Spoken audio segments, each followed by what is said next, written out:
গল্প নিয়ে, সত্যি নিয়ে, গল্প সঙ্গে সত্যি আর জার্নি টুয়ার্ডস ট্রুথ। আমার সঙ্গে আছেন 4 জন মা। মা তো মাই হন, মা হওয়ার মধ্যে আলাদা করে বলার মতো কিছু নেই। নারী জন্ম সার্থক হয় মা হলে, তাই তো? কাজেই প্রত্যেকটি মেয়ে যখন বড় হয় তখন সে ভাবে আমি মা হব, আমার একটা ছানা হবে। তো আগে মায়েরা ভাবতেন অনেকগুলো ছানা হবে, এখন মায়েরা ভাবেন একটি কি দুটি ছানা হবে। ঠিক আছে, খুব ভালো কথা। তো মায়েদের যাবতীয় কাজকর্ম করতে হয়, ছানাদের দেখাশুনো, সংসার দেখাশুনো, কর্তা দেখাশুনো, ইত্যাদি ইত্যাদি ইত্যাদি। সঙ্গে চাকরি থাকলে নিজেদের চাকরিও সামলাতে হয়, সব করতে হয়। কোনো কোনো মায়েদের একটু বাড়তি কাজ করতে হয়। কেন না? কারণ তার একটা কারণ থাকে। কারণটা হচ্ছে ঈশ্বর কোনো কোনো সন্তানকে, কোনো কোনো ফুলকে এমন করে পাঠান সাধারণ সব মানুষের পক্ষে তাদের চেনা সহজ হয় না। সেই ফুলগুলোর দোষ নেই, দোষ সেই সব মানুষগুলোর যারা সাধারণ চোখে ফুলটাকে দেখতে চায়। তারা ভাবে ফুলের রংটা তো ঠিক আমার চেনার মতো নয়, ফুলের গন্ধটা তো আমার চেনার মতো নয়, ফুলটা যেমনভাবে গাছে ফুটে আছে কই তেমনভাবে তো কোনো ফুল ফুটতে দেখিনি। এইটা হয়। এবং সাধারণ মানুষটা তখন ভাবতে শুরু করে এই ফুলগুলো আলাদা, দরকার নেই বাবা এই আলাদা ফুলগুলো, আমার চেনা যায় না, ওই চেনা ফুলের গণ্ডিটাই ভালো। কিন্তু এই মায়েরা সেই অচেনা ফুলদের ভীষণ যত্ন করে বড় করে তোলেন বাড়তি ভালোবাসা দিয়ে। তারা জানেন তাদের গাছের সেই ফুলটার আর একটু বাড়তি ভালোবাসা দরকার। নিজের জীবনের সময় থেকে আরো বেশ খানিকটা সময় তারা বাড়তি বার করে নেন আর একটু বাড়তি ভালোবাসা দেওয়ার জন্য।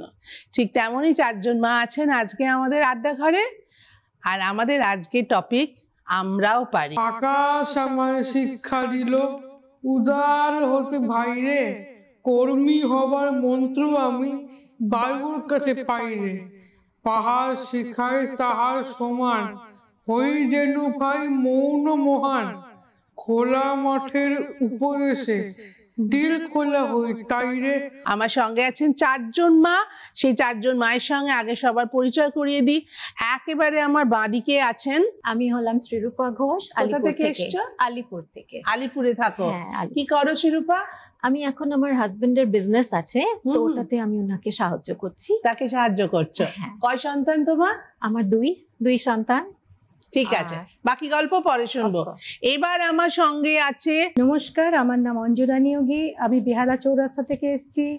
আমার একটি সন্তান এবং সে বিশেষ চাহিদা সম্পন্ন। ঠিক আছে, ওটা নিয়ে আমরা পরে গল্প করবো। আর আমি সরকারি একটি রাজস্ব বিভাগের আধিকারিক। ওই জন্য এত গম্ভীর জানো। এই হলো আমার মানে সংক্ষিপ্ত পরিচয়, বাদবাকিটা তো কথা, বাদবাকিটা আড্ডায় আড্ডায় বেরোবে। আচ্ছা, একেবারে আমার ডান দিকে রয়েছে, আমি রত্না দাশগুপ্ত। আমি যাদবপুর থেকে এসেছি। আমি 30 বছর ধরে একটা হায়ার সেকেন্ডারি স্কুলে শিক্ষকতা করছি। আমার একটি সন্তান। বাহ। আর তারপর আছে, দাঁড়াও, মৈত্রেয়ী ব্যানার্জি। একদম ঠিক, একদম ঠিক, একদম 100% ঠিক। আমি মৈত্রেয়ী ব্যানার্জি, আমি থাকি সন্তোষপুরে। আমার একটি মেয়ে, আমি ভীষণ আনন্দিত, ভীষণ গর্ব আমার মেয়েকে নিয়ে। হ্যাঁ, আর ঠিক আছে, মেয়ের গল্প পরে শুনবো। তুমি কোনো চাকরি করো? আমি আগে করতাম, এই কোভিড এর পরে চাকরি ছেড়েছি। কোথায় চাকরি করতে? আমি একটা স্পেশাল স্কুলে স্পেশাল। বাহ, ঠিক আছে, তাহলে এবার আমরা সরাসরি চলে যাব কিসের গল্পে? বাগানের গল্পে, তাই তো? আচ্ছা, আমরা সবাইকে যাই শিরূপার কাছে। শিরূপা, তোমার ছানাকে সঙ্গে নিয়ে আসনি? না, ওর অনলাইন ক্লাস ছিল সকালে। হ্যাঁ। আচ্ছা, কোন স্কুলে পড়ে ও? আকশার। আচ্ছা, কোন ক্লাস হলো এখন? গ্রেড 11। 11? ইয়েস। বড় বড়। বলো, একটু ছানার সম্বন্ধে গল্প করো শুনি। কেন আমরা শুনবো? তার কারণ আমরা ছানাদের গল্প শুনবো মায়েদের থেকে, তারপরে শুনবো মারা কিভাবে ছানাদের সামলান, এবং তারপরে শুনবো কিভাবে সব মায়েদের ছানাদের সামলানো উচিত। ওই যে বলেছি না, গল্পের সঙ্গে সত্যি, কোনো কোনো সত্যি আমাদের পোক্তও করে, আমাদের শিক্ষিত করে। আজ সেই সব সত্যি শোনার দিন।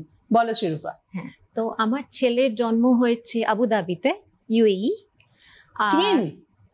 আবুধাবি, টুইন না, অ্যাক্টর। তোমার একজন ছেলে একজন মেয়ে। একজন ছেলে একজন মেয়ে। সো ও আবুধাবিতে জন্ম, আর বড় হয়েছে আফ্রিকাতে, তো টানজানিয়া মোস্টলি। মানে তোমার কর্তার হ্যাঁ ঘুরতো। তো ও যে বড় হয়েছে ওখানে আফ্রিকাতে, ওরা সবাই খুব নাচ গান, মানে স্কুলের মধ্যে ওদের বার্থডে হতো, মানে সব টিচাররা নাচছে। সো ওই অ্যাটমসফিয়ারে বড় হয়েছে। এখানকার যেরকম এত লেখা পড়া অতটা না, মানে that was fun and activity সব একসাথে। তো তারপরে আমরা আসি 2016 সালে কলকাতায়। সো তারপর থেকে এখানে ও অ্যাডজাস্ট হচ্ছে। ওর খুব interest is anything to do with technology, computers, ওটাতে মানে যেটাতে ইন্টারেস্ট আর যেটাতে ফোকাস সেটাতে হাইপার ফোকাস। তো ওটাও ভীষণ ভালোবাসে। তো আমরা চেষ্টা করছি টু ফাইন্ড আ পাথ যেটাতে ও ওইটাতে এক্সেল করতে পারে। সমস্যাটা কি হতো? তো ওর সমস্যা মোস্টলি হবে অ্যাটেনশন স্প্যান। সো অ্যাটেনশন স্প্যানটাই মোস্ট ইম্পর্টেন্ট। আর যেহেতু ওর অটিজম আছে, ওটার যেরকম সোশ্যাল স্কিলসের, সেটা তো সব অটিস্টিক বাচ্চাদের থাকে, ওটাতে ওদের নিজেদের যে দুনিয়া ওটাতে ওরা খুব ভালো করে। আর ওরা শুধু দে আর ডিফারেন্ট, মানে ওরা অন্যরকম আমাদের থেকে। আর আমাদেরও ওদেরকে বুঝতে হবে, সেটা আমাদের কাজ। ওটাই তো বললাম, নিশ্চয়ই। ওটাতে কিন্তু আমি নিজে আমার জ্ঞানী বিষয় প্রায় নেই বললেই চলে, কিন্তু যতটুকু আছে সেই জায়গা থেকে আমার মনে হয় যে ওদের যদি ওদের জগৎটার মধ্যে কমফোর্টেবলি রাখা হয়, ওরা অনেক দূর চলে যায়। অ্যাবসলিউটলি, একদম প্রচুর শাইন করার মানে যোগ্যতা আছে ওদের। আমরা সাধারণভাবে সেই জায়গাটা দিই না, বুঝতে পারি না কতটা জায়গা দেওয়া উচিত। আজ সেই নিয়েই আমরা আলোচনা করব। আর আরেকটা হলো আমাদের সমস্যা যেটা, সব স্পেশাল বাচ্চারা তো সব বিভিন্ন ভ্যারাইটি অনেক রকমের হয়। তো আমাদের দরকার একটা যেরকম একটা সেফ এনভায়রনমেন্ট, সেটা নাম্বার 1। মানে যেখানে ওরা সেফ থাকে আর যেখানে ওরা গ্রো করতে পারে। ওরা অনেক কিছু করতে পারে, আমাদের রিয়েল ওয়ার্ল্ডে ওদেরকে মানে যোগ্য করা। আর সবচেয়ে ইম্পর্টেন্ট হলো মানে ওদেরকে স্বাবলম্বী বানানো। এটা আই থিংক মোস্ট ইম্পর্টেন্ট। এটা তো সমস্ত বাচ্চাদের জন্য। এটা আজকে আমার একটা বাচ্চা, সেই বাচ্চাটা ভীষণ ভালো আঁকে, কিন্তু সেই বাচ্চাটার বাংলা পড়তে একদম ভাল লাগে না। আমি তাকে বললাম যে তোমাকে বাংলাতে 190 পেতে হবে, সে আঁকাটাও ছেড়ে দেবে ভয়ে, সে আঁকাটাও আর করবে না। তার ওই 190 পাওয়ার টেনশনটা, 90 তো সে পেলই না, সঙ্গে সঙ্গে সে আঁকাটা ছেড়ে দিল, সেটাও করলো না। তো এই জন্য এটা আমাদের বাবা মাদের অনেকটা বড় দায়িত্ব, সেই বাচ্চাটাকে বলা যে তুমি যেটা ভালোবাসো সেটা নিয়ে চ্যানেলাইজ করা। এবং যারা নিজেদেরকে মানে এক্সপ্রেস করতে পারে না যে আমি কতটা ভালোবাসি, এই তোমাদের মতো মায়েদের দায়িত্ব শুধু ওইটুকুই, তাদের বুঝে নেওয়া যে আসলে তারা কোন পথে যেতে চাইছে। বাকি স্ট্রাগলটা বোধহয় সব বাবা মাদেরই এক। ওই পথটা খুঁজে বের করাই খুব মানে অনেকদিন ধরে বাচ্চাকে খুব ভালোভাবে দেখে অবজার্ভ করে যে এর কোথায় স্পেশাল এবিলিটিটা কোথায়, কি ভালোবাসছে, সেই পর্যন্ত পৌঁছানোটাও কিন্তু একটা জার্নি। নিশ্চয়ই আমার হয়েছে, আমি অনেক কিছু ট্রাই করেছি, দেখেছি ওর ইচ্ছে নেই, আবার সরে এসেছি। তারপর আমি যখন দেখেছি ওর কবিতার প্রতি খুব ভালো লাগা আছে, কবিতা শুনছে, রিদিম ভালোবাসে, 2.5 বছর থেকে ও পুরো শুনে শুনে ওর আবোল তাবোল পুরো মুখস্থ ছিল। আমরা গান চালিয়ে ওকে খাওয়াতাম। তো তারপরে আমি দেখলাম যে না, আমি কবিতায় দেবো। তারপর দেখলাম এখন নাটকেও প্রচন্ড ওর আগ্রহ, পড়াশোনা থেকে নাটক শেখে। তো এইগুলোর দিকে, কারণ পড়াশোনা, সত্যি কথা পড়াশোনা আমরা জানি যে জীবনে দাঁড়াতে হবে, সেই জন্য আমাদের পড়াশোনা করতে হয়। পড়াশোনাকে ভালোবেসে পড়াশোনা করে এরকম লোক কিন্তু খুব কম, একদম এটা সত্যি কথা। আমরা জানতাম জীবনে দাঁড়াতে হবে, তো ওদের তো সেই বোধটা নেই। আচ্ছা, পড়াশোনা না করলাম, কিছু শিখবে তো, পড়াশোনাটাও তো শেখাটাই। এবং সেই শেখাটা তো আমরা ওদের আনন্দের সঙ্গে দিতে পারি না। আমাদের যে মানে মেথড, যেভাবে আমরা পড়াশোনা শেখাই, তাতে কিন্তু আনন্দের এটা নেই, উপাদানটা একেবারে নেই বলে ওরা আরো ভালোবাসে না। কিন্তু ওকে গানের মাধ্যমে, কবিতার মাধ্যমে একই জিনিস আমি শিখিয়ে রেখেছি, তখন আর ভালো করে মেমোরাইজ করতে পারে। যে কোনো জিনিস আমি গানের মধ্যে দিয়ে শেখাতাম বা রিদিম চালাতাম, সেগুলো বহুদিন মনে রাখে। কিন্তু যেটা ভালোবাসার জিনিস না, সেটা কিন্তু খুব তাড়াতাড়ি ভুলবে। স্বাভাবিক, এটাই তো স্বাভাবিক। এই জায়গাটা খুঁজে বের করা, কোন মা মানে ওর যেখানে খুব একটা প্রতিভা আছে, সেই জায়গাটা পৌঁছাতে আপনার অনেকটা ওই ট্রায়াল অ্যান্ড এরার মেথড, সেটা দিয়ে যেতে হবে। সেটা আমার ক্ষেত্রেও হয়েছে। ঠিক কথা। আসলে এখানেও আমি সেই আবার পুরনো কথাটাতেই ফিরে আসব, সেটা হচ্ছে প্রত্যেকটা বাচ্চার কিন্তু একই জিনিস হয়। আজকে আমরা আলাদাভাবে হয়তো 4টি বাচ্চার সম্বন্ধে কথা বলছি, কিন্তু জেনারেলি সব বাচ্চাদের জীবনে এই সময়টা আসে যে তারা বুঝিয়েই উঠতে পারে না যে কি তাদের ভালো লাগছে তাদের বয়সে, ছোট বয়সে, এবং যে বয়সটা বুঝিয়ে বলার ক্ষমতাই নেই তাদের। সেটা তুমি যে কোনো বাচ্চার ক্ষেত্রে আমি বলছি, এটা কিন্তু নিউরোটিপিক্যালদের ক্ষেত্রেও তাই। একদম একদম সবার ক্ষেত্রে। বাবা মারা জোর করে ডাক্তার বা ইঞ্জিনিয়ার করাবে, তার সেটা ইচ্ছে নেই, তাহলে বলো। হ্যাঁ, এবং বাবা আরেকটা জিনিস হয়, না পড়লে তার জীবন শেষ। হ্যাঁ, আরেকটা জিনিস লোকের সামনে দাঁড়াতে পারবো না। সমস্ত বাচ্চাদের মাথায় ছোটবেলা থেকে ঢুকিয়ে দেওয়া হয় একমাত্র লক্ষ্য হচ্ছে পড়াশুনো এগিয়ে না গেলে তোমার কিছু হবে না। এবার সে পড়াশোনাটা তখন সে হয়ে গেল কি ফোকাস, কি আমার পড়াশোনাটা এগিয়ে নিয়ে যেতে হবে।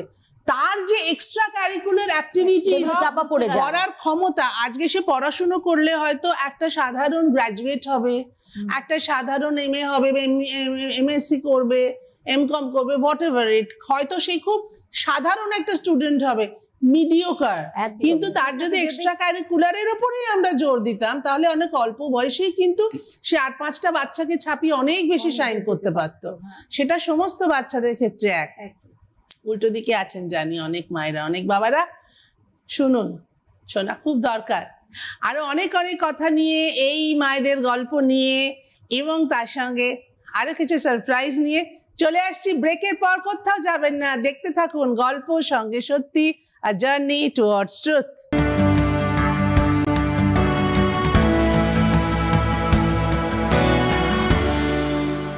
ফিরে এলাম ব্রেকের পর নিয়ে গল্প সঙ্গে সত্যি, A Journey Towards Truth। 4 মায়ের মধ্যে 2 মায়ের কথা একটু একটু শোনা হয়েছে। আমরা বাকি 2জন মায়ের কাছে যাই, তারপরে আমরা ঢুকবো ঝগড়ায়। কি নিয়ে ঝগড়া? ঝগড়া খুব সামান্য বিষয় নিয়ে। কেন বলো, এই নিয়ে আমরা ঝগড়া করব। এই কেন বলোটার বিশাল বড় পরিধি আছে। এই কেন বলো যদি একটু কমে কমে যেত, আমরা অনেক শান্তিতে বাঁচতাম। এটা নিয়ে আমরা ঝগড়া করব, আমি তো করবই। আপাতত আমরা যাচ্ছি রত্নার কাছে। আমার একটি মাত্র সন্তান, ও অটিজম স্পেকট্রাম ডিসঅর্ডারে আছে। ওর মেইন সমস্যা হচ্ছে ওর ADHD, attention deficit hyperactivity disorder.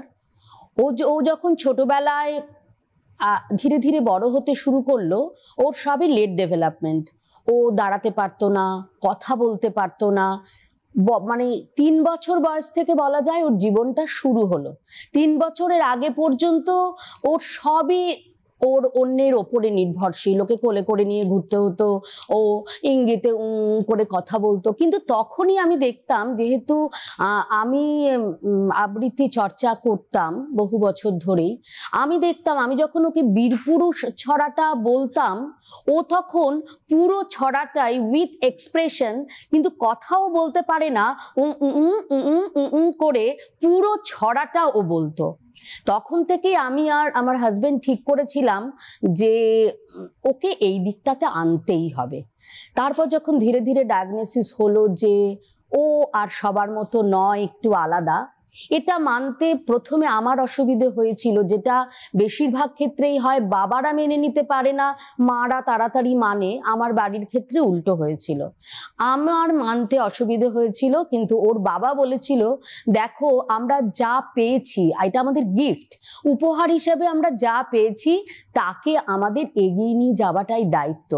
তারপর দেখা গেল ওর লেখার সমস্যা, অর্থাৎ ওর ডিসলেক্সিয়া আছে, ডিসগ্রাফিয়া আছে, এবং ওর রিডিং ডিসেবিলিটিও আছে। তো স্বাভাবিক আমরা বুঝলাম পড়াশুনোটা খুব বেশি দূর ওকে দিয়ে করানো যাবে না। কিন্তু ও যে সাধারণ কথাগুলোও বলে, সেটাও ভীষণ ছন্দে বলে, ভীষণ এক্সপ্রেশনে বলে। মানে তুমি কেমন আছো কাউকে যদি ও জিজ্ঞেস করে, সেটা আমাদের মতো তুমি কেমন আছো বলে বলে না, কি তুমি কেমন আছো এইভাবে বলে। তখন আমরা ঠিক করলাম যে ওকে একটা ভালো আবৃত্তির কোনো জায়গায় ওকে আবৃত্তি চর্চাতে ভর্তি করাবো। সেই থেকে ওর শুরু হলো আবৃত্তি চর্চা, ওর গান, এবং এখনো ইউনিফাইড থিয়েটারের একজন খুব অ্যাক্টিভ সদস্য। খুব ভেরি রিসেন্টলি আমরা দিল্লি ঘুরে এলাম, সেই ইউনিফাইড থিয়েটারে কিন্তু ছানার সাথে মাও নাটক করে। এখন এই বয়সে এসে ছানা মা একসাথে মিলে আমরা ইউনিফাইড থিয়েটারে নাটক করছি। সেখানে আমাদের নিউরোটিপিক্যাল, নিউরোডাইভার্জেন্ট, ট্রান্সজেন্ডার মানুষরা আছেন, সবাই মিলে আমরা একটা ছাতার তলায় নাটক করছি। আর যেহেতু ওর লেখায় এবং মানে পড়ায় অসুবিধে, তো ওর স্কুল থেকেই ওর আন্টিরা বললেন, শোনো বিদেশে লিখতে হয়, পড়তে হয়, নিজেকে পড়তে হয়, এগুলো বিদেশে হয় না, এগুলো আমাদের দেশেই হয়, সুতরাং তুমি রাইটার নাও, রাইটার নিয়ে ওকে পরীক্ষায় বসাও। তাদের ইন্সপিরেশনে NIOS পরীক্ষায় ও সেকেন্ডারি পরীক্ষা উত্তীর্ণ হয়েছে। এখন ও সিনিয়র সেকেন্ডারি অর্থাৎ ক্লাস 12-এর পরীক্ষায় ও বসছে। তার মানে ও মাধ্যমিক পাস হয়ে গেছে, এখনো উচ্চ মাধ্যমিক যেটা NIOS এ সেই পরীক্ষায় চলছে। ওর রাইটার আমি, ওকে সমস্ত আমি মুখে বলি, ও গোটাটা মুখস্থ করে ফেলে এবং ও পুরো কোয়েশ্চেন আনসার আমাকে মুখে বলে, আমি সেটা লিখে দিই। এভাবেই আমরা মা মেয়ে মিলে এগিয়ে চলেছি। একদম দারুণ মজায় আছি। আমার একবারও মনে হয় না যে ও সবার থেকে একটু আলাদা বা একটু অন্যরকম। আমাকে একটা কথা বলো রত্না, সেটা হচ্ছে এই যে তুমি বললে যে কি রিডিং ডিসএবিলিটি, হ্যাঁ পড়তে, আমার চেনা জানা অনেক বাচ্চা আছে বাংলা পড়তে পারে না, কি বলবে? তাই তো, কি আলাদা? কোথা থেকে আলাদা? কোনো আলাদা নয়। তাহলে তা কি লেখা?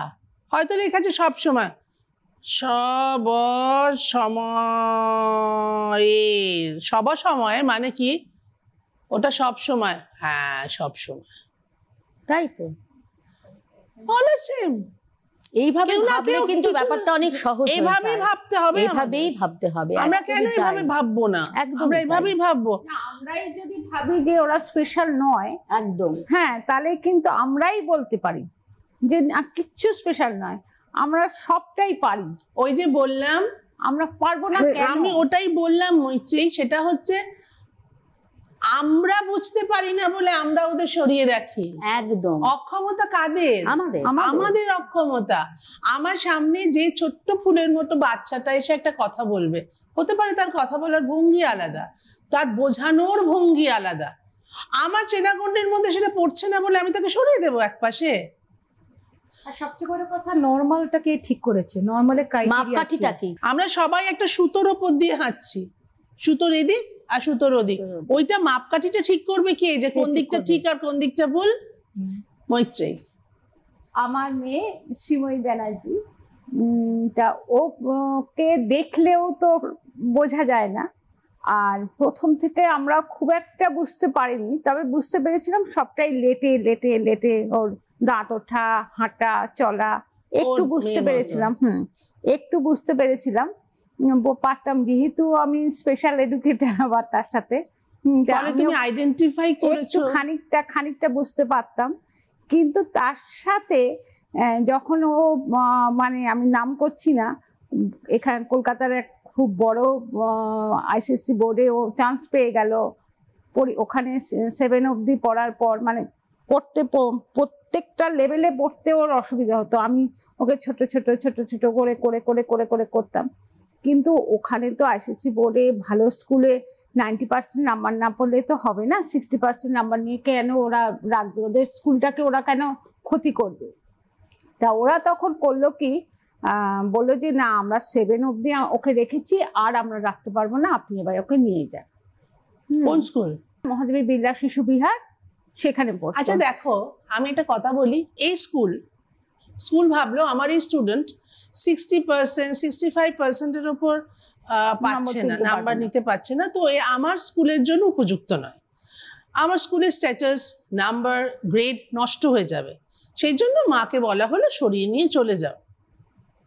এই মা যদি আজকে এই প্ল্যাটফর্মে দাঁড়িয়ে এই কথাটা বলতেন, যশোর হল 90%-এর নিচে কাউকে অ্যালাউ করে না, কিন্তু আমার মেয়েকে অ্যালাউ করেছিল বলে আজকে আমার মেয়ে এই জায়গায় এসে পৌঁছতে পেরেছে, a big thanks to the school.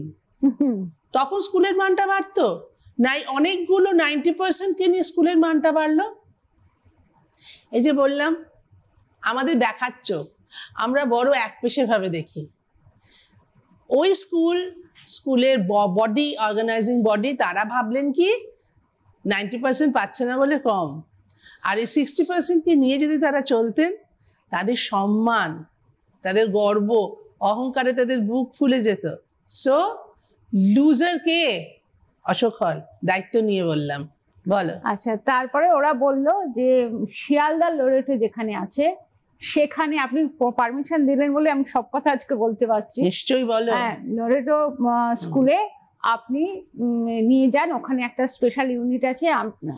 এবার আমি বোধহয় 100 বার গেছি ওখানে স্কুলে, গিয়ে সবাইকে হাতে ধরে পায়ে ধরে বলছি যে আমার মেয়েটাকে, তখন ক্লাস 7-এ পড়ে, তখন সিস্টার যিনি ছিলেন তিনি বললেন আমি নিতে পারি, ক্লাস 4-এ ভর্তি করবেন? ক্লাস 4-এ? ক্লাস 7-এ পড়ে, ক্লাস 4-এ? না, একটা স্পেশাল জায়গা আছে ওখানে ইয়েতে। এবার স্পেশাল ঘরটায় গিয়ে দেখলাম, আমার তখন স্পেশাল স্কুল কিন্তু আমার নিজেরও আইডিয়া ছিল না।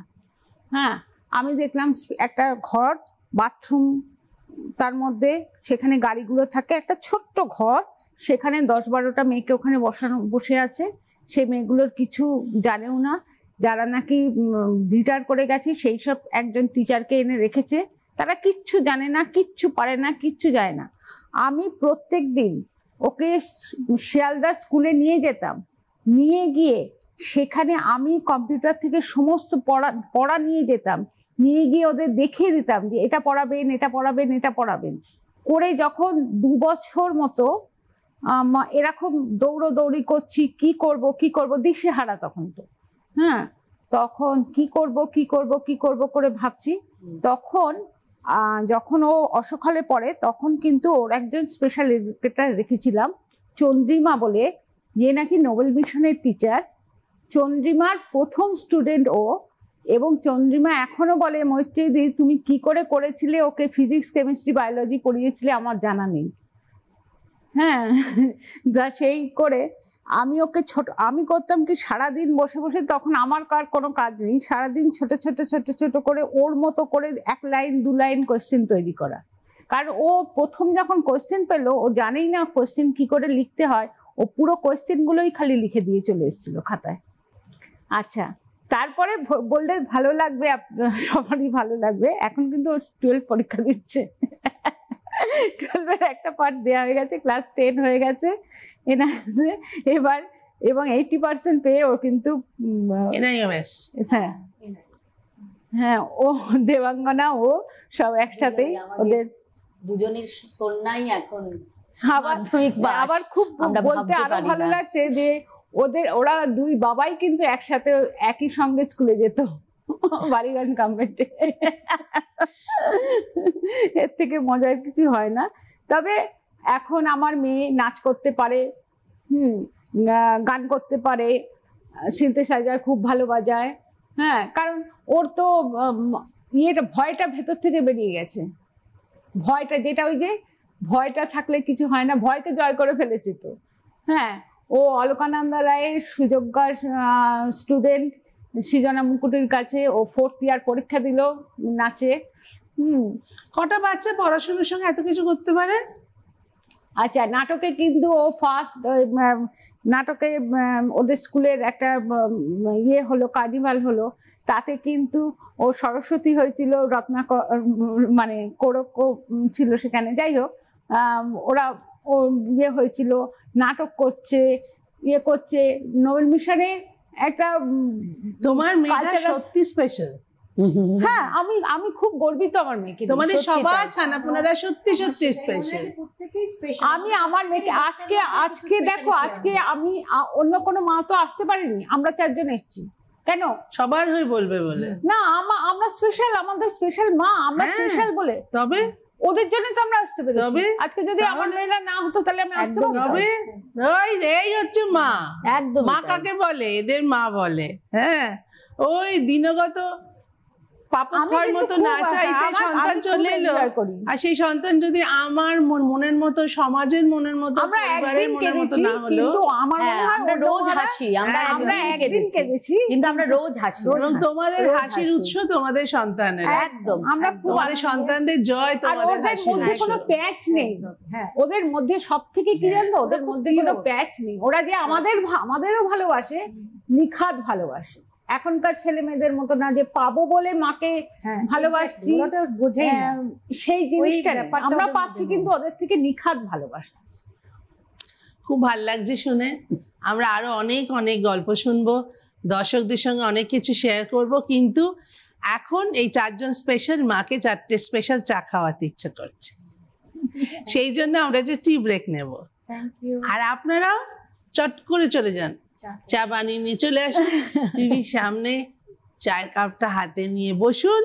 আমরা আপনার চা কাপ শেষ করার জন্য ওয়েট করবো না, আপনারা জানেন। চায়ের কাপটা হাতে পেলেই ফিরে আসছি গল্প সঙ্গে সত্যি নিয়ে, আ জার্নি টুয়ার্ডস ট্রুথ।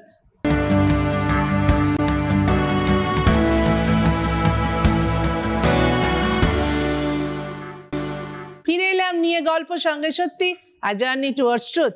আজকে আমাদের অনেকগুলো সত্যি শোনার পালা, খুব প্রয়োজনীয় সত্যি। আমি 4 জন মায়ের কাছেই যাব। আমাদের সন্তানদের যখন বড় করতে হয় তখন আমাদের ভীষণভাবে মাথায় ঘুরে লোকে কি বলবে। একদম লোক ওই যে একটা কথা আছে, লোক না পোক, সেটা সবসময় তো মেনে নেওয়া যায় না।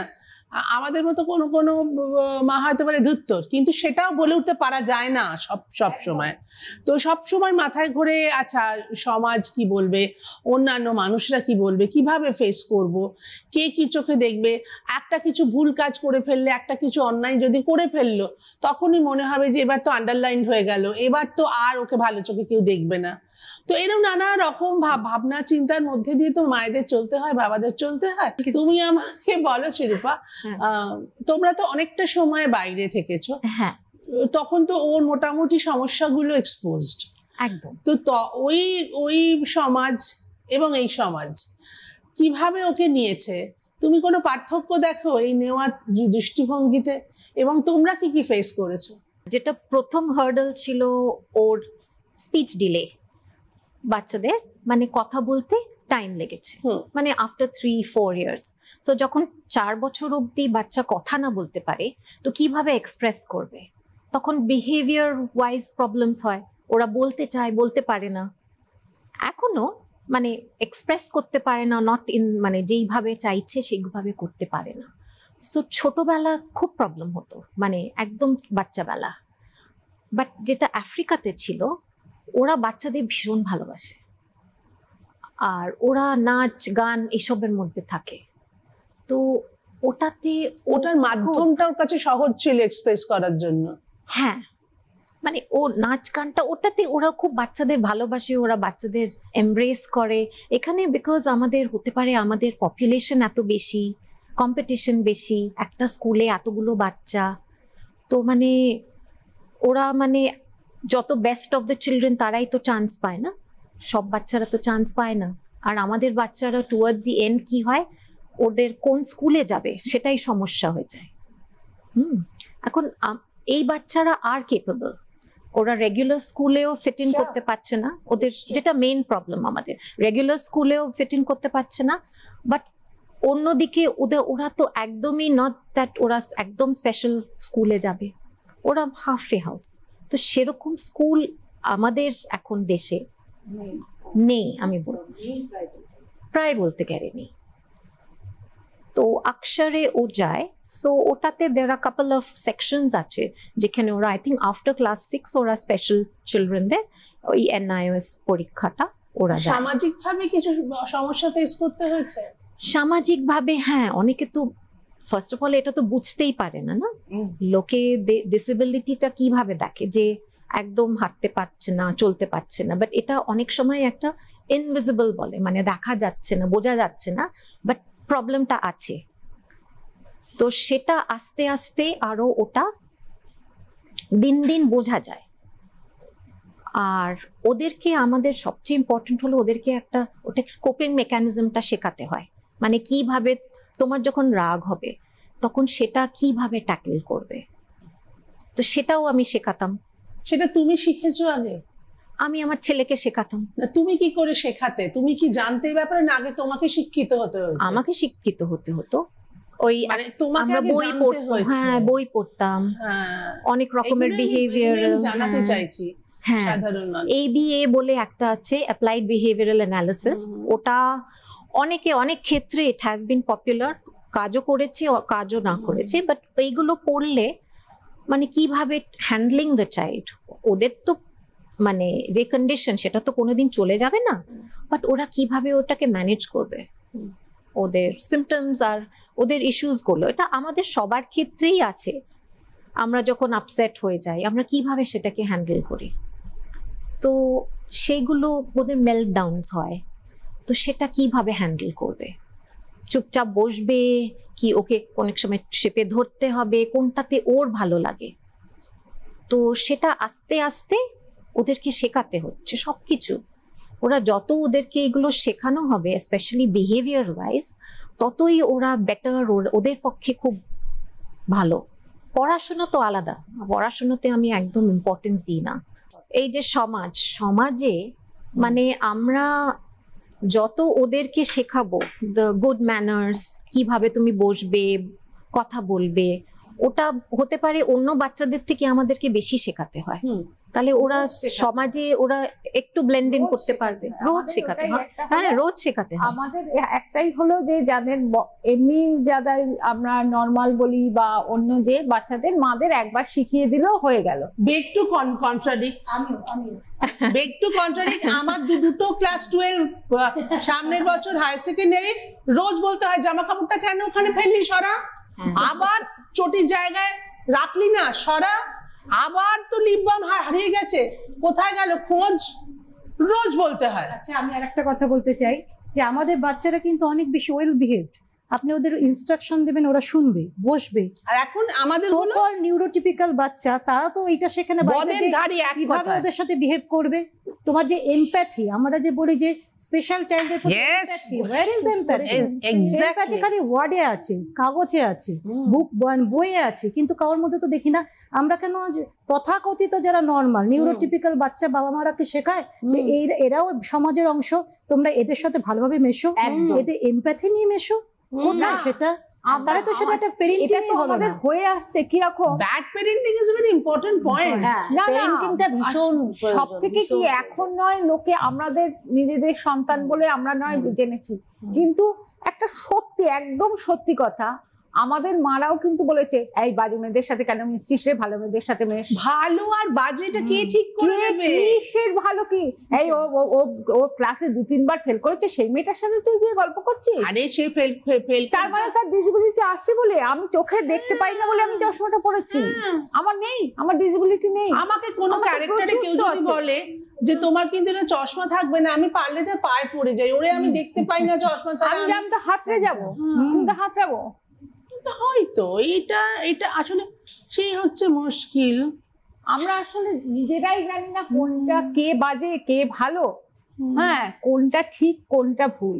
মেয়ের তো এই প্রায় 20 হবে, অ্যাকসেপ্টেন্স কিন্তু অনেকটাই অনেকটা বেড়েছে, জেনেছি ব্যাপারটা, অ্যাওয়ারনেস বেড়েছে বলেই অ্যাকসেপ্টেন্স বেড়েছে। কিছুদিন আগে এদের দেখলেই বলতো এটা ওর কি রোগ, আরে এটা যে রোগ না, এটা কন্ডিশন, ডাউন সিনড্রোম আমার বাচ্চা, এই ব্যাপারটাই কেউ বোঝে না।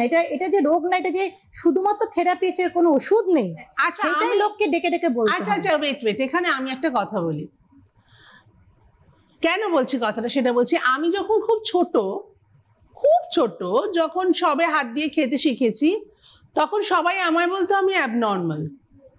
কেন জানো? কারণ আমি লেফটি, আমি বাঁ হাত দিয়ে খেতাম, স্বাভাবিক, বাঁ হাতে ভাত মেখে খেতাম, তখন আমাকে জোর করা হতো ডান হাতে। কেউ বায়োলজিক্যাল কন্ডিশনটা জানলোই না যে আমি মাদার জুম্বে বাঁ দিক কাট করেছিলাম, ডান দিক কাট করেছিলাম, ফলে আমার ডান দিকটা বেশি অ্যাক্টিভ নয়, আমার বাঁ দিকটা বেশি অ্যাক্টিভ, কারণ বাঁ দিকটা ফ্রি ছিল, ওই জন্য আমার বাঁ হাত বেশি অ্যাক্টিভ, বাঁ পায়ে আমি আগে বল মারবো। এটা আমার বায়োলজিক্যালি আমাকে এইভাবে তো তৈরি করে দিয়েছে বায়োলজি। কিন্তু সকলে বললো ও অ্যাবনর্মাল, কেন?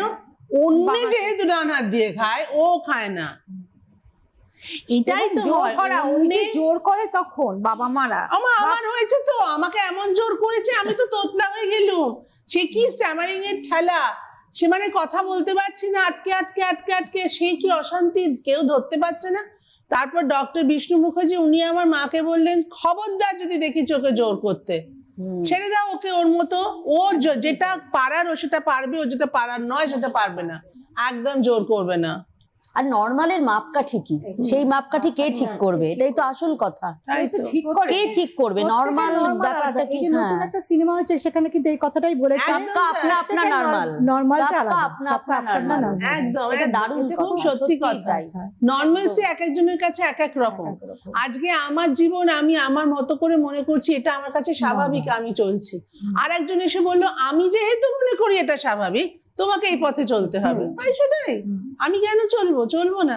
তার জন্য তুমি যদি ধরে নাও আমি অ্যাবনর্মাল, আমার কিচ্ছু যায় আসে না, আমি আমার মতো করে জীবন চালাবো, একদম এটাই হওয়া উচিত। কিন্তু আমরা কজন সেটা করতে পারি? আমরা সমস্ত মায়েদেরকে এবার অনুরোধ করব, পরের ব্রেকে, আমাদের একটা ব্রেক তো নিতেই হবে টুকটুক করে, তার আগে একটা ছোট্ট কথা বলে নেবো আমরা, আর তারপর ব্রেকের পরে আমরা ফিরবো এইটা নিয়ে। মায়েরা বলবেন অন্য মায়েদের যারা ওখানে আছেন, অন্য বাবাদের, যে কি করা উচিত। তার আগে বলি, ডক্টর সাপোর্ট ঠিকঠাক পাচ্ছ? মেডিকেল ইয়েতে দেয়ার ইজ নাথিং, মানে ওটা জাস্ট ম্যানেজিং সিমটমস। সো সেটা আলটিমেটলি এভরি চাইল্ড ইজ এত ডিফারেন্ট, মানে ওটা মায়েদেরই বুঝতে হয়। মানে আজকে তোমরাই সবচেয়ে বড় ডক্টর, প্লিজ বলো। এবং মাকেও অনেক জানতে হবে, এটা ভীষণ ইম্পর্টেন্ট। এটাই বলছিলাম, মাকে প্রথম থেকে পড়তে হবে, জানতে হবে, এবং ডাক্তারকে প্রশ্ন করতে হবে যে আমার ছেলে তো এই বয়সে এটা করছে না, তার এটা কি ডেভেলপমেন্ট ডিলে, তাহলে আমি কি করব? কারণ অধিকাংশ ডাক্তার ওই দেখে নেবে, কিন্তু তাদের এত সময় নেই। খুব বিখ্যাত ডাক্তাররাই যে আপনাকে আলাদা করে পয়েন্ট আউট করবে যে না, এর এই মাইলস্টোনটা অ্যাচিভ করেনি। তাহলে আমার ক্ষেত্রে আমি প্রশ্ন করতাম যে আমি তাহলে কি করব, আমার ছেলে আমি কি করে বলবো ঠিকঠাক মাইলস্টোন অ্যাচিভ করেছে কিনা, সেটা মা। আমি কিন্তু বলবো আবার একটু অন্যরকম কথা, কারণ আমার মেয়ের ছোটবেলা থেকেই ADHD ছিল। ও আকাশে মেঘ ডাকলে পর্যন্ত ভয় পেত। আমি স্কুলে চাকরি করতাম, আমাকে আমি বায়োলজির টিচার, বায়োলজি ল্যাব থেকে আমাকে ওই অবস্থায় হাফ ডান কাজ করে বাড়ি চলে আসতে হতো, কারণ ওকে কেউ সামলাতে পারতো না, এত প্রচন্ড চিৎকার করতো। ওর এই ব্যাপারটা কিন্তু ওর মেডিকেশনে কমেছে। আমি মনে করি ট্রাইপড, ওর স্কুল, ওর স্পেশাল স্কুলে পড়ে, ওর স্কুল, ওর মেডিকেশন এবং ওর প্যারেন্টিং, এই ট্রাইপডটা যদি ঠিকঠাক ব্যালেন্সিং না হয় না, তাহলে কিন্তু ওদের নিয়ে মানে আমাদের শিরূপা যেটা বলতে চাইছে যে যখন মেডিকেশনের প্রয়োজন হচ্ছে তখন সাপোর্টটা ঠিকঠাক পাচ্ছ, নিতেই হবে তখন। তোমার ক্ষেত্রে হচ্ছে? হ্যাঁ, আমার ক্ষেত্রে যেহেতু ওর মানে বিহেভিয়ার একটু ডিসঅর্ডার ছিল, সেটা কি হতো, ওই যে ও যেরকম বললো না মেঘ ডাকলে, ওর হতো মাইকিং হলে, মাইকে কেউ যাচ্ছে, জোরে আওয়াজটা, যে কোনো জিনিস জোরে আওয়াজ। কোনো সিনেমা দেখতে গেছি, ওকে নিয়ে গেছি, প্রথম সিনেমা জীবনে, ও প্রথম সিনেমা নিয়ে গেছে, আমার এমনি বাবা মা গেছে তার সাথে গেছে, ওই যে জোরে সিনেমা হচ্ছে, আওয়াজটা হচ্ছে, সেটাতে সে ভয়ে কাঠ হয়ে মানে সেই, কিন্তু সেটার থেকে আস্তে আস্তে স্পেশাল চাইল্ডদের খুব হয়। ইভেন দাঁত মাজা, আমার ছেলেকে দাঁত মাজাতে গেলে আমার প্রচন্ড অসুবিধা হতো, সেই ইলেকট্রনিক ব্রাশ দিয়ে, তারপরেও পারলাম না, কিন্তু ওটা টাইমে দিয়ে হয়ে গেছে। খুব হয়েছে, সেন্সারি প্রবলেম খুব থাকে। আমরা এই গল্পগুলো আর শুনবো, কিন্তু আপাতত চায়ের কাপ খালি হয়ে গেছে, একটু সরিয়ে নিয়ে ছোট্ট একটা ব্রেক নিয়ে চলে আসছি। গল্প সঙ্গে সত্যি, আর জার্নি টুয়ার্ডস ট্রুথ।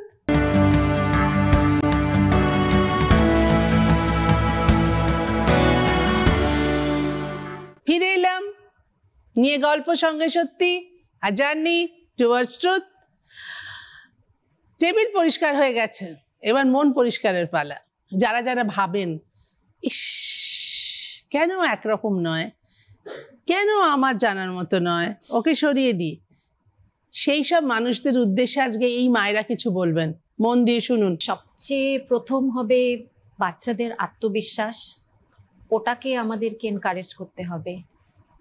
আর আমাদের বাচ্চাদের সাথে আমাদেরকে প্রথমে শিখতে হবে যে ওদের স্ট্রেংথস আর উইকনেসেস, ওদের কি, মানে ওরা কিসে ভালো করতে পারে, আর ওটাতে ওরা কিভাবে শেখে, মানে কিভাবে, কারণ বাচ্চাদের মানে বিভিন্ন মানে টাইপস আছে কিভাবে ওরা শেখে, সবাই একভাবে শেখে না, অনেকে থাকে বলে দেখে শিখবে, ভিজুয়াল লার্নার বলে, অনেকে থাকে যেটা শুনে, অডিটরি না বলে, অনেকে লিখে। তো সেটাও আগের থেকে আমাদেরকে বুঝতে হবে কিভাবে। যেরকম আমার ছেলেকে, ও ভিজুয়াল লার্নার, তো ওকে কিছু দেখলে, ওকে একটা প্ল্যান দিলে ও সেটা দেখে করতে পারবে, বাট ওকে মুখে বললে বোঝালে ওটা অত ভালো করে কাজ করে না। অঞ্জনা থেকে শুনি। হ্যাঁ, ওই মাদের এটাই বলবো যে একদম প্রথম যখন দেখবেন এরকম সন্তান হয়েছে, অ্যাকসেপ্টেন্সটা খুব জরুরি। মানে অনেকের ক্ষেত্রে অ্যাকসেপ্টেন্সটা এত দেরিতে আসে, বাচ্চা খুব ক্ষতি হয়ে যায়। আমার নিজের দেখা বহু বাচ্চা আছে যে মারা অ্যাকসেপ্টই করতে পারলো না যে তার সমস্যা আছে। আগে সেটা অ্যাকসেপ্ট করুন, তারপর এগিয়ে যান যে কিভাবে তাকে ঠিক করবেন, কিভাবে শেখাবেন, কিভাবে। এবং শুধু শেখাবেন না, এটা পুরো জার্নি, এতে দেখবেন আপনি বেশি শিখছেন, ওর সাথে আপনাকেও করতে হবে। এই যে আমাদের বাচ্চারা NIOS পাস করেছে সেকেন্ডারি, আমাদের ক্রমাগত ওদের সাথে পড়তে হয়েছে, পড়া তৈরি করতে হচ্ছে, ওদের শেখাতে হয়েছে। আর আত্মবিশ্বাসটা হারালে চলবে না। এটা অনেকেই বলে যে আমাদের যারা স্পেশাল চাইল্ডের মারা নাকি বহুবার মরে, মানে কষ্ট পায়, আবার লড়াই করে, আবার কিন্তু দাঁড়াতে হবে। এই দাঁড়ানো, এই লড়াইটা আপনার জীবনের শখ, এবং সেটাতে কখনো আত্মবিশ্বাস হারালে চলবে না যে আমার বাচ্চা পারবে না। প্রথমেই ভাবতে হবে যে পারবে, যে যা বলুক। আপনার ফ্যামিলি থেকে অনেক সময় সাপোর্ট পাবেন না, কখনো মাথায় করবেন না। আপনি জানবেন আপনার বাচ্চাকে আপনি ভালো বোঝেন, সেইভাবে আপনাকে এগোতেই হবে। আমি আমার নিজের জীবন থেকে বলেছি, আমি অনেক ডিসিশন আমি নিজের জোর করে নিয়েছি, জেদ করে নিয়েছি, আমি দেখেছি আমি ফল পেয়েছি। সুতরাং আপনারাও গিয়ে করবেন না। আর কোনো রকম অসুবিধা হলে সাপোর্ট গ্রুপ তৈরি করুন। আমাদের যেমন ডাউন সিনড্রোম অ্যাসোসিয়েশন আছে, আমাদের সাপোর্ট গ্রুপ আছে, আমরা মারা মাদের হেল্প করি। কোন ডাক্তারের কাছে যাবেন, কার কাছে থেরাপি নেবেন, কি করবেন, এডুকেশন, স্পেশাল এডুকেশন কার করবেন, সেই সাপোর্ট গ্রুপ তৈরি করাটা কিন্তু পরবর্তীকালে বেঁচে থাকার জন্য খুব দরকার। হাতে হাত রাখুন, হাতে হাত রাখুন। কারণ আমরা চলে গেলে আমাদের বাচ্চারা কি করবেন? কোনো সরকারি নীতি কিছু নেই, কোনো কিচ্ছু নেই। সমাজ কিভাবে তাকালো আপনার জানার দরকার নেই। ওদের নিজস্ব জগৎটাকে তৈরি করতে হবে, এবং বাচ্চার মধ্যে সেই আত্মবিশ্বাসটা দিতে হবে যে তুমিও পারবে। রত্না? আমার মেয়েকে নিয়ে একসময় ছিল যুদ্ধ, এখন এটা আমার যাপন, খুব স্বাভাবিক জীবনের মতোই। আমি আলাদা কিছু বলে মনে করি না। আর আমি বরাবরই ওকে এই ইনক্লুসিভ সোসাইটিতে ছেড়ে দিয়েছি। এবার কেউ ওকে ভালোভাবে গ্রহণ করেছে, খুব ভালো, কেউ ওকে গ্রহণ করতে পারেনি। যারা ওকে ভালো করে গ্রহণ করতে পারেনি, ঠিক আছে, তারা আমাদের এই বৃত্তের মধ্যে নেই। যারা ভালোভাবে গ্রহণ করেছে তারা আমার বৃত্তে রয়েছে। তবে এই যেমন ও নাটক করে যেখানে, সেটা কিন্তু ইউনিফাইড থিয়েটার, ইনক্লুসিভ একটা সেটআপ। ও যেখানে কবিতা শেখে, যেখানে গান শেখে, আমি সবকিছু কিন্তু ইনক্লুসিভ সেটআপে দিয়েছি, যে একজন নিউরোটিপিক্যাল ছেলে মেয়ের সাথে ও বেড়ে উঠুক। হ্যাঁ, সেখানে হয়তো কিছু কিছু জায়গায় ও কম্পিট করে পিছিয়ে আসছে।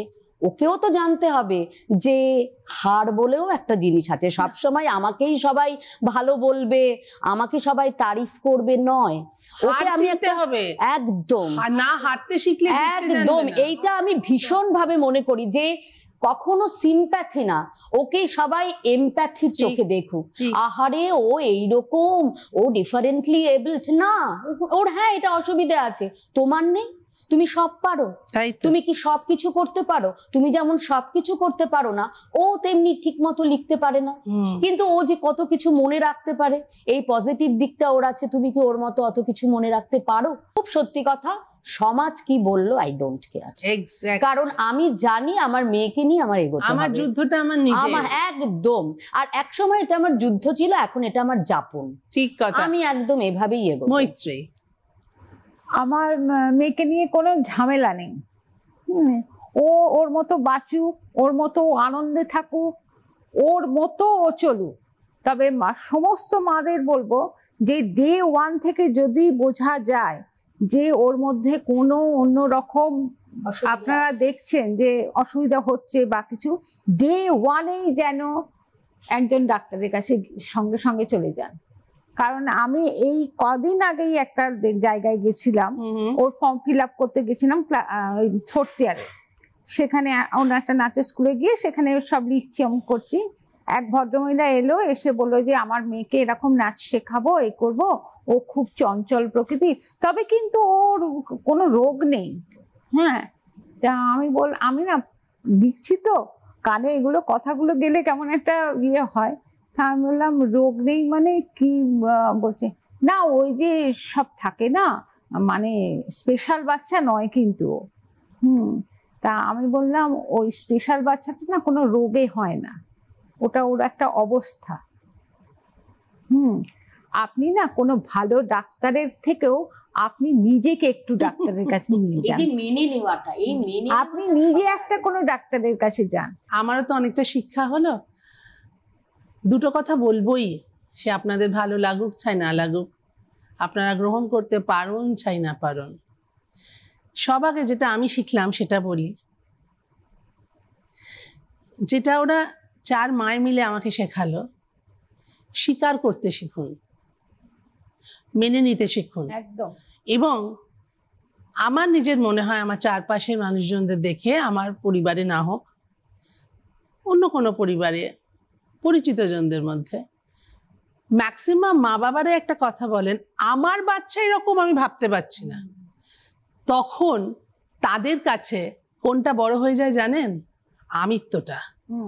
আমার বাচ্চা এরকম কি করে হবে, আমি এরকম, আমার বাচ্চা এরকম হবে, এটা যেন কোথাও আমার ব্যর্থতা বলে তারা ভাবতে শুরু করেন। এবং তারা নানা রকম ভাবে সেই বাচ্চাটাকে জাতাকলে ফেলে প্রমাণ করার চেষ্টা করেন যে আমার বাচ্চা ভালো আর 5 জনের মতো। আরে তোমার বাচ্চা ভালো, তোমার বাচ্চার ভেতর কিছু স্পেশালিটি আছে যেটা অন্য বাচ্চার মধ্যে নেই। তোমার বাচ্চা এমন কিছু করে যেটা অন্য বাচ্চা করে না, তেমনি অন্য বাচ্চা এমন কিছু করে সেটা তোমার বাচ্চা করে না। অন্য বাচ্চা যে ভাদ্রামুখগুলো করে তোমার বাচ্চা করে না। অন্য বাচ্চা সবার কথা শোনে না, তোমার বাচ্চা সবার কথা শোনে। সেগুলো দেখো, সেই ভালোগুলো খুঁজে বার করো। তোমার বাচ্চা হয়তো শুধু পড়াশুনো করে, এক্সট্রা কারিকুলাম 0, আমার বাচ্চা সব পারছে, পড়াশোনা তাহলে সব করছে, তাহলে কে স্পেশাল? আমার বাচ্চা special, special in every aspect. এইটা মাথায় রাখবেন। কখনো এই ইগোটাকে জায়গা দেবেন না যে আমার বাচ্চা এটা হতে পারে না, সেটা আমার ব্যর্থতা, আমার লজ্জা। না, এটা প্লিজ মন থেকে সরিয়ে ফেলবেন যারা যারা এগুলো ফেস করছেন। আর যারা যারা চারপাশে ফেস করে সেই বাচ্চাদের সরিয়ে রাখতে চাইছেন, প্লিজ এটা নিয়ে একটু ভাববেন। এটা হলো 1 নম্বর কথা। আর 2 নম্বর কথা কি জানেন? কষ্ট পাবেন না। আপনার কষ্ট আপনার সন্তানটির মনে বড় প্রভাব ফেলবে। কোনোভাবে সে যদি একবারও বুঝতে পেরে যায় না যে আমার জন্য আমার বাবা মা কষ্ট পাচ্ছে, তার থেকে বড় কষ্ট আর কিচ্ছু নেই। এই কষ্ট তাকে পেতে দেবেন না। এই যেটা রত্না বলল, আমি আমার মেয়েকে নিয়ে আনন্দে বাঁচি, এ আমার যাপন। এই যাপনে বিশ্বাস করুন। প্রত্যেকটা মানুষ, আপনি নিজেও জানেন না যে আপনি কত ভুল করেন, কাজেই অন্যের ভুলটাকে আন্ডারলাইন এত বেশি করবেন না, যেটা আপনার চোখে ভুল। কারণ আপনিও কিছু না দিদি, এটাও বলুন, এইসব বাচ্চাদের ঘরের কোনায় লুকিয়ে রাখবেন না। ওই যে বললাম, লজ্জা পাবেন না এই বাচ্চাদের নিয়ে। একদম সমাজের সামনে বার করে ওদের জন্য ভালো, আপনার জন্য ভালো, ওদের জন্য ভালো তো বটেই। ওদের ভালো ওদের বাবা মারা দেখছেন, কিন্তু আপনার ভালো কে দেখছে? বাচ্চাটির ভালো না হয় আপনি দেখছেন, আপনার ভালো কেউ দেখছেন? আপনার ভালো নিজে দেখুন, বলুন এমন একটি বাচ্চার মা আমি গর্বিত, তাই তো? ভালো থাকবেন সবাই, মাথা উঁচু করে বাঁচবেন 4 মা তাদের সন্তানদের নিয়ে। 4 মায়ের জন্য অনেক অনেক শুভেচ্ছা, সন্তানদের জন্য অনেক অনেক ভালোবাসা, এবং আপনাদের জন্য আবরণের তরফে ছোট্ট একটা গিফট। আবরণ রঙিন, প্রতিদিন আবরণকে সঙ্গে নিন। আবরণ বাংলা ও বাঙালির নানা শাড়ির সম্ভারের সঙ্গে প্রাদেশিক সম্ভারে পরিপূর্ণ এবং পুরুষদের জন্য অসাধারণ কালেকশন, তাই আবরণ সঙ্গে রাখুন। আমাদের সঙ্গে আছে আমাদের টিমের মিষ্টি মেয়ে সৃজিতা। এসো, সব আগে সুরূপার জন্য উপহার।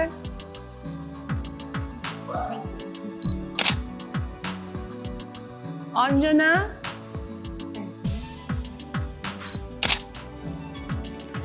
মৈত্রী, এটা তোমার। রত্না, তোমার। Thank you. তারপরে পারফরমেন্স। আমি শুরু করেছিলাম কদম গাছের ডালে, পূর্ণিমা চাঁদ আটকা পড়ে যখন সন্ধ্যাকালে, তখন কি কেউ তারে ধরে আনতে পারে? শুনে দাদা হেসে কেন বললে আমায়, খোকা, তোর মতো আর দেখে নাই তো বোকা, যাচ্ছে থাকে অনেক দূরে, কেমন করে ছুঁই? আমি বলি, দাদা তুমি জানো না কিচ্ছুই, মামাদের হাসে যখন ওই জানলার ফাঁকে, তখন তুমি বলবে কি মা অনেক দূরে থাকে? তবু দাদা বলে আমায়, না থাকে মোহ পাপ, না থাকে শোক পরিতাপ, না থাকে অন্ধকার, না থাকে মোহ পাপ, না থাকে শোক পরিতাপ। হৃদয় বিমল হোক, প্রাণ সবল হোক, হৃদয় বিমল হোক, প্রাণ সবল হোক, বিঘ্ন দাও অপসারি, বরিশ ধরা মাঝে শান্তির বাড়ি, বরিশ ধরা মাঝে শান্তির বাড়ি। তোমাদের সন্তানদের জন্য অনেক ভালোবাসা, অনেক আশীর্বাদ, এবং উল্টো দিকে যে মায়েরা, যে বাবারা রয়েছেন, যে সন্তানরা রয়েছেন, সবাইকে বলছি, আর কিছু পারুন বা না পারুন, মাথা উঁচু করে জোরের সঙ্গে বলুন আমরাও পারি। ভালো থাকবেন, আবার দেখা হবে অন্য কোনো পর্বে। কি? ইয়েস, গল্প সঙ্গে সত্যি, আ জার্নি টুয়ার্ডস ট্রুথ।